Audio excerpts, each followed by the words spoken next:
चलिए आज सुनते हैं एक बहुत ही जानी मानी कहानी, एक अरब और उसका ऊंट। ये कहानी ना हमें बहुत कुछ सिखाती है और आज हम इसे समझने की कोशिश करेंगे कुछ तस्वीरों के साथ। तो इस कहानी की शुरुआत करते हैं एक बहुत बड़े सवाल से। सोचिए जरा, किसी के लिए अच्छा होना, दयालु होना, ये कब एक मुसीबत बन सकता है। कहानी की शुरुआत होती है कड़ाके की सर्दी से। एक अरब अपने ऊंट पर सवार होकर एक रेगिस्तान पार कर रहा था, यानी जिसे इंग्लिश में कहते हैं डेजर्ट। हाँ, डेजर्ट मतलब मरुभूमि, एकदम सूखी रेतीली जमीन। अब अंदाजा लगाइए ऐसी वीरान जगह पर रातें कितनी सर्द होती होंगी। तो जैसे ही सूरज ढला, अरब अपने ऊंट से नीचे उतरा और रात गुजारने के लिए अपना तंबू लगाया, वही जिसे हम इंग्लिश में टेंट कहते हैं। तो ये जो टेंट था, ये जो तंबू था, वही उसका छोटा सा ठिकाना था उस रात के लिए। लेकिन कहानी का असली ट्विस्ट यहीं से शुरू होता है। अब हुआ यूं कि तंबू इतना बड़ा तो था नहीं कि दोनों उसमें आ जाएं, मतलब काफी छोटा था। तो अरब तो चला गया अंदर और बेचारा ऊंट वो बाहर ठंड में ही खड़ा रह गया।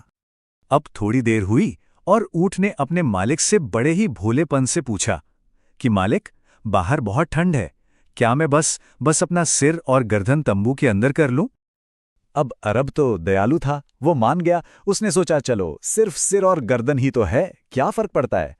पर ये तो बस शुरुआत थी। ऊंट ने अब धीरे धीरे तंबू में अपनी जगह बनानी शुरू कर दी थी और अरब को इस बात का बिल्कुल भी अंदाजा नहीं था कि आगे क्या होने वाला है। अब बात यहीं खत्म नहीं हुई। थोड़ी ही देर गुजरी थी कि ऊंट ने एक और रिक्वेस्ट की। इस बार ऊंट बोला, मालिक, मेरा सिर और गर्दन तो अब गर्म है, पर मेरे आगे के पैर ठंड से अकड़ रहे हैं, क्या मैं उन्हें अंदर कर लूं? और वो बेचारा दयालु अरब, उसने फिर से हां कर दी। वो शायद समझ ही नहीं पा रहा था कि ऊंट की मांगें कैसे बढ़ती ही जा रही हैं।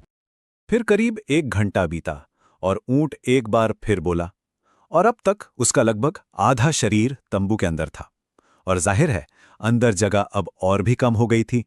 इस बार ऊंट ने बड़ी चालाकी से एक दलील दी।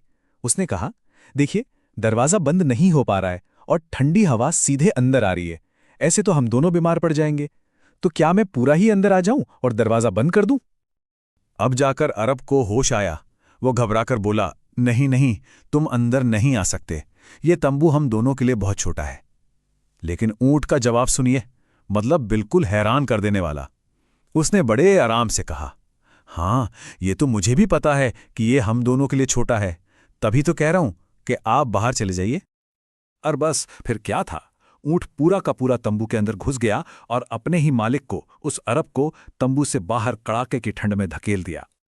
हद तो तब हो गई जब उसने बड़े ताने मारते हुए अंदाज में अरब से कहा, अरे अब बाहर जा रहे हैं क्या?